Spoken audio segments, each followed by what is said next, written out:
up here, the top left. A very strong Terran player. I am Yoda. At least that's what I've been told.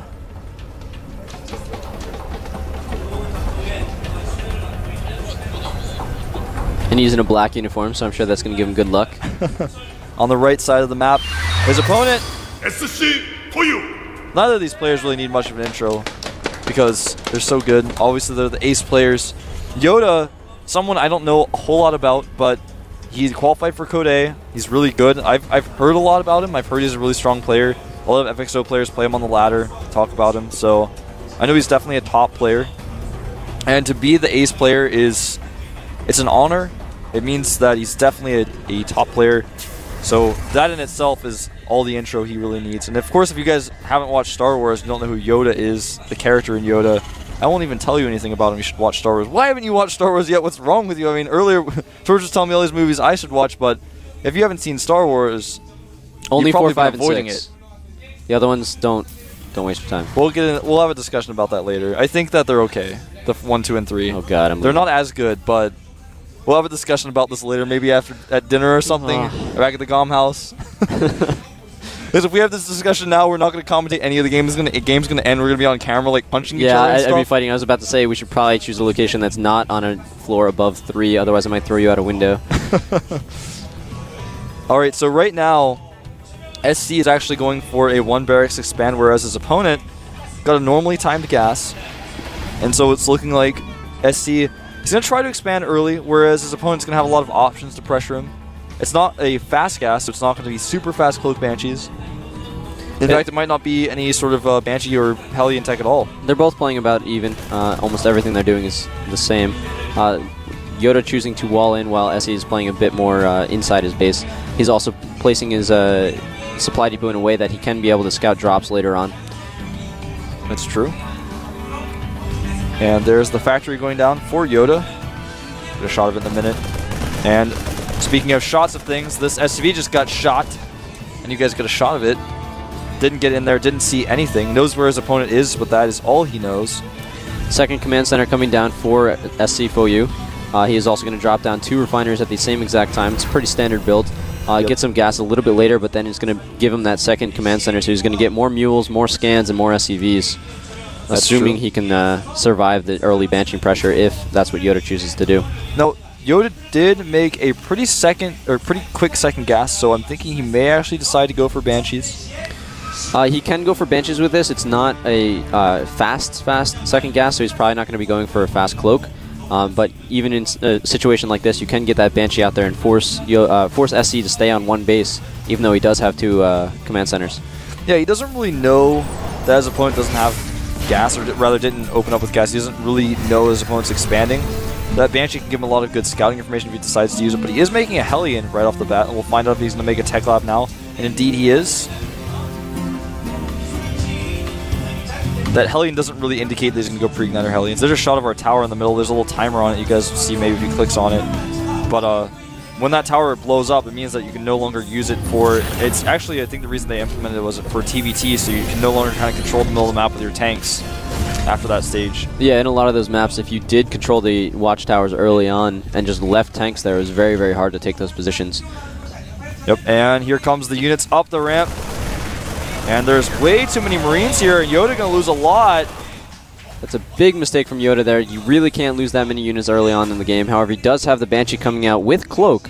It's not going to be very quick, but it's going to be probably timed right when SC is going to want to go for a second expansion, or second base.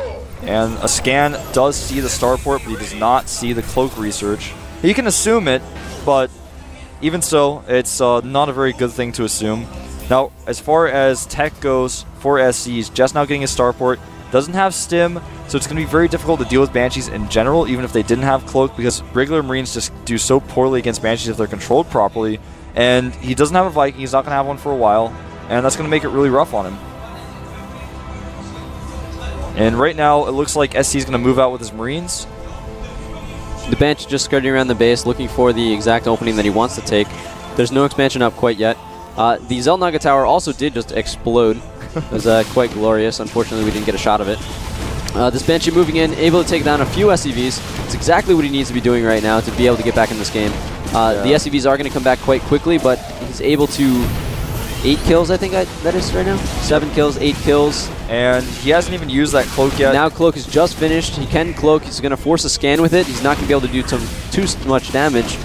Yeah, but, the thing about forcing the scan, too, is that he's probably going to miss with the scan, or he should be able to keep his Banshee alive for the first scan.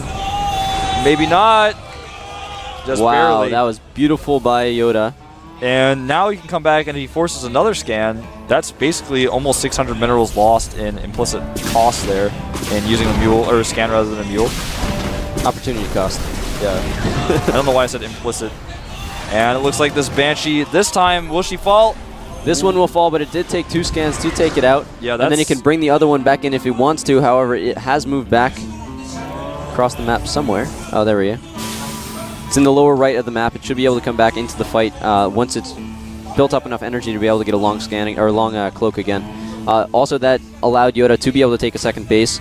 He's going to be behind in mules. And he's going to be a little bit behind in SCVs. Oh no, excuse me. He's actually slightly ahead. He's behind in almost nothing at the moment, actually.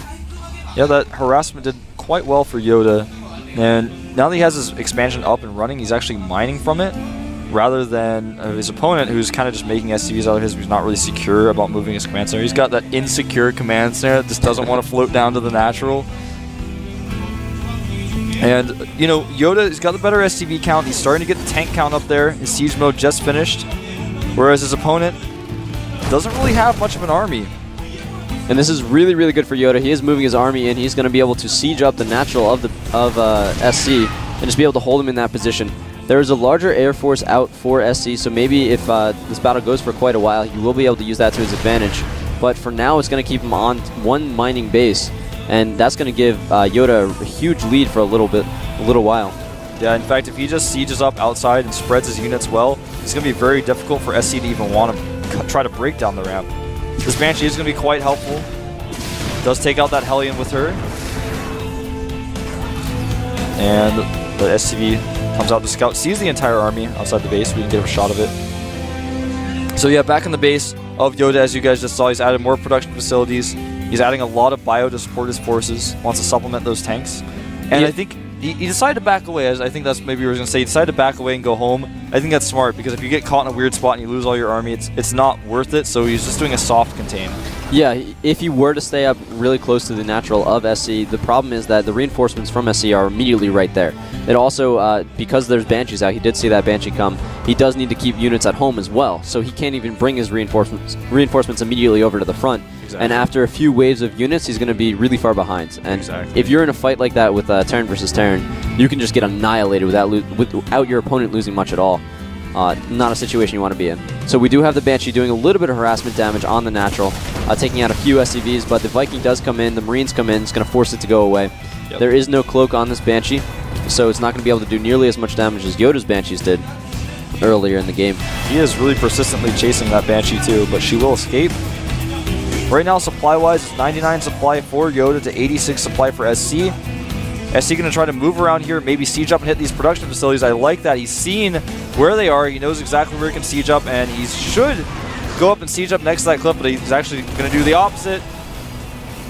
Close call there. Does not want to run into sieged up tanks. One Marine getting sacrificed to Good Vision for one shot. It's the exact shot that he did need. He is able to take down one siege tank without losing his own. He can pull that siege tank back and repair it. Also, right before that battle happened, the Viking of Yoda was able to take out the Banshee of SC in Yoda's natural base.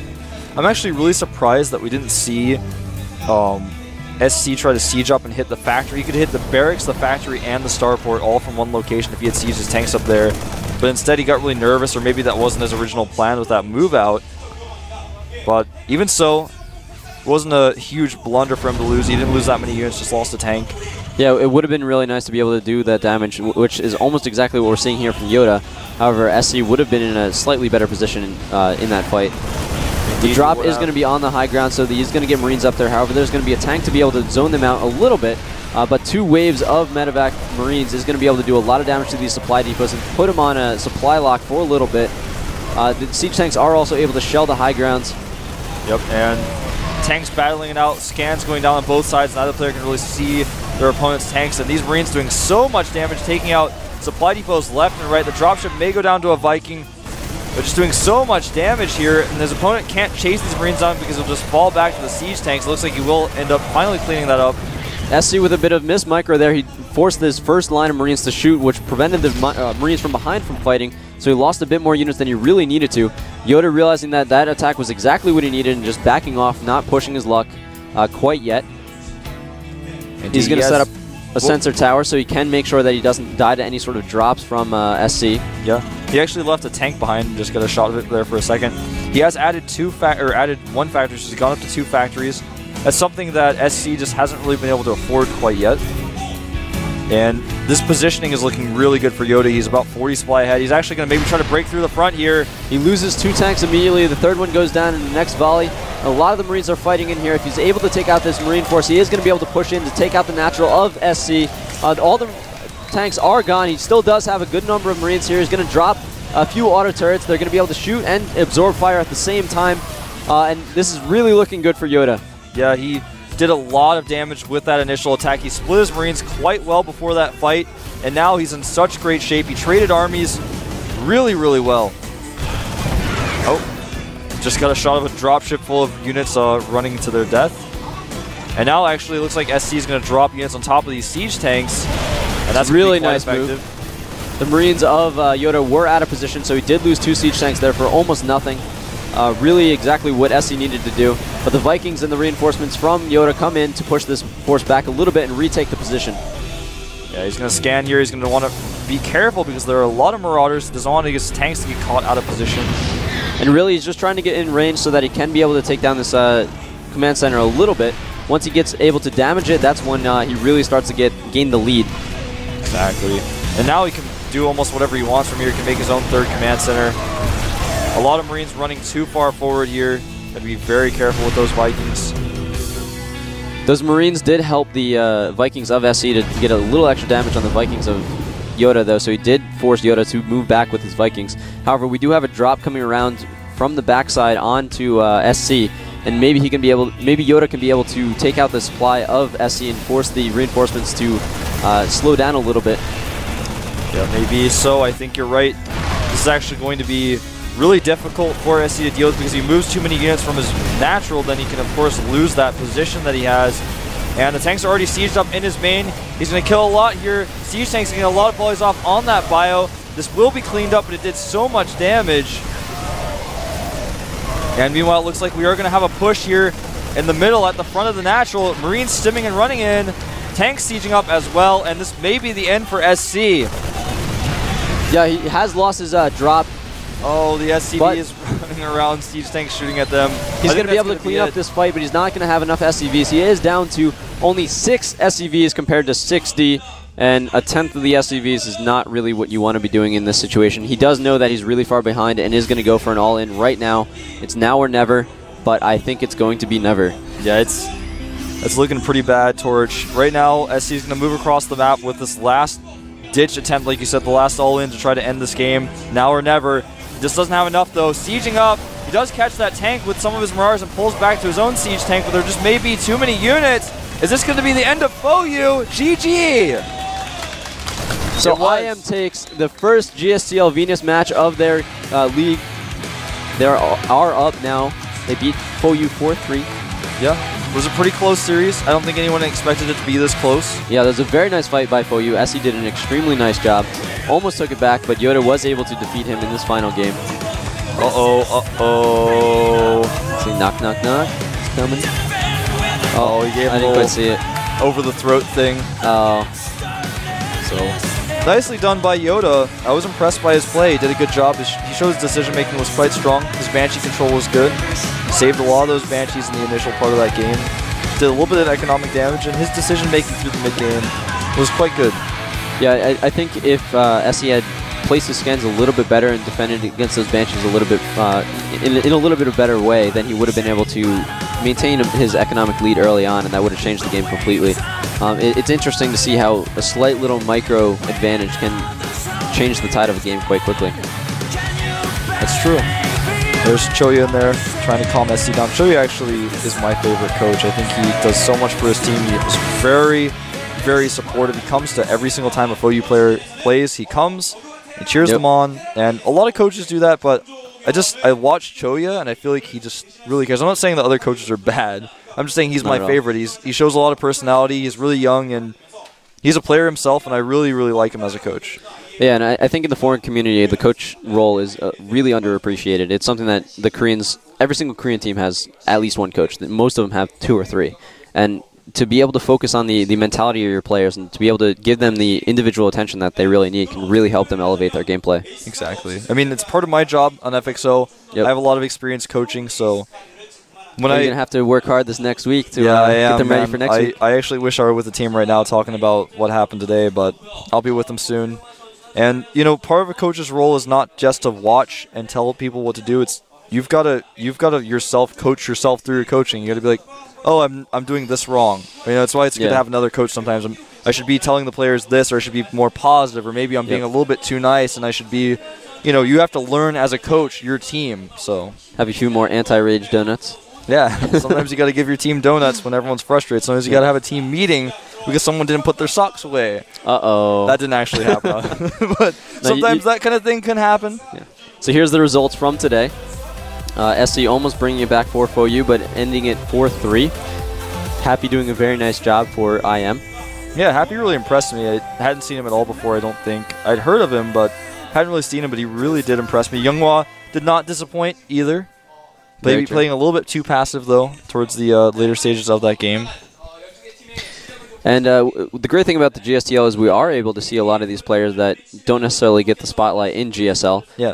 The GSL qualifiers for Code are insanely difficult. And there are some really good players that just aren't in the GSL yet, like Dong Regu. If you haven't seen the matches from yesterday. 네, 안녕하세요. 최연아입니다. 오늘도 역시 치열한 풀세트까지 가는 접전 끝에 IM팀이 승리를 가져갔는데요. 그만큼 승리 소감도 남다르리라고 생각합니다. 강동훈 감독님 승리한 소감이 남다르실 것 같은데 승리 소감 한마디 해주시죠. 일단 How do you feel about 이겼기 때문에 winning? 기쁘고요. 무엇보다도 지금까지 계속 IM팀은 인재덕, 정종현, 투톱 그리고 그 뒤에 한강호 이렇게 3톱에만 의존하는 그런 팀의 I feel really happy, and I 그래서 feel like a lot of people 계속 only 노력을 think about 했었는데 MVP and ST. 그걸 조금 빛을 보지 않았나 싶어서 So I wanted to show 우리 신인 선수들도 everyone how the other 정말 players do and how good they are. 그런 선수들이기 때문에 앞으로도 꾸준히 관심 부탁드립니다. 네, 미래가 더 기대가 되는 승리 아닐까 싶은데요. 네, 제 옆에는 오늘 MVP로 선정된 최용화 선수가 나와 있습니다. MVP로 선정돼서 정말 축하드리고요. 사실 마지막 경기라서 심적인 부담이 조금 컸을 것 같은데 어떤 각오로 경기에 임하셨는지 말씀해 주시겠어요? 그냥 하기 전에 제덕이 형이 줘도 된다 해서 그냥 줘도 된다는 생각으로 했어요. 줘도 된다는 생각으로 했는데 저도 된다는 생각을 하셨는데 처음에 찌르기가 막혀가지고 He said he felt really relaxed. 줬다 이 Didn't really 생각했는데 care if he won 벤 or 씨가 lost. 갑자기 대박 터져가지고 그리고 상대도 갑자기 He didn't really feel very 벤 씨도 pressured. 조공해줘가지고 좋아졌어요. 대박을 터뜨리는 것도 실력이고 네. 실력입니다. 네, 그리고 우리 앞으로 최병현 He said my 선수 opponent 경기 just handed over 팬들도 his 자주 badge 보고 to 싶어 me, 할 것 so. 같습니다. 아, 네, 네. 이번 시즌 임하는 각오 한마디 해주시죠. 이번에 일단 What motivates you? 슬리어스 황도영 선수랑 64강에서 하는데 진짜 2대0으로 그냥 아무것도 못하고 끝났어요. 진짜. That was kind of 그리고 hard to 그 hear. 뒤에 계시는 분들도 Oh, he says he wants to play against Slayer's men. 이길 것 같아요. 네, That's his 앞으로 좋은 motive. 경기 많이 보여주셨으면 좋겠고요. He doesn't care about 마지막으로 anything 감독님 else. 앞으로 지금 갈 길이 굉장히 먼데요. 시즌이 처음 시작했잖아요. 이번 시즌을 바라보면서 기대하고 있는 팬들에게 한 말씀 해주시죠. 일단은 항상 지켜봐 Any words for 주시고 your 많이 fans? 응원해 주시는 모든 팬분들에게 감사의 말씀을 드리고요. Thanks for all the 선수들 support. 대표해서요. 그리고 저희 팀 밑에 신인 선수들 지금 오늘 나온 선수들 이외에도 많은 선수들이 지금 준비하고 있고 또 준비되었기 때문에 We have a lot 다음 of new 경기에서 players in our 그렇고 team. 그 다음 경기에서도 좋은 모습 보여드리도록 더욱 노력하도록 하겠습니다. 네, 앞으로 좋은 경기 So we'll show you guys some better 기대하겠습니다. games in the future. 네, 이상 기분 좋은 첫 승을 가져간 IM팀을 만나봤습니다. 이인환 캐스터 나와주시죠. Well, there you have guys, it. there you have it. Nice little interview there with IM coach and Yoda. I like his attitude was very positive, and it was, as I said, he wanted to show other players are good too. He Yep. doesn't want to just be people going, oh, well, there's MVP and there's Nesty. No, Yoda's pretty good.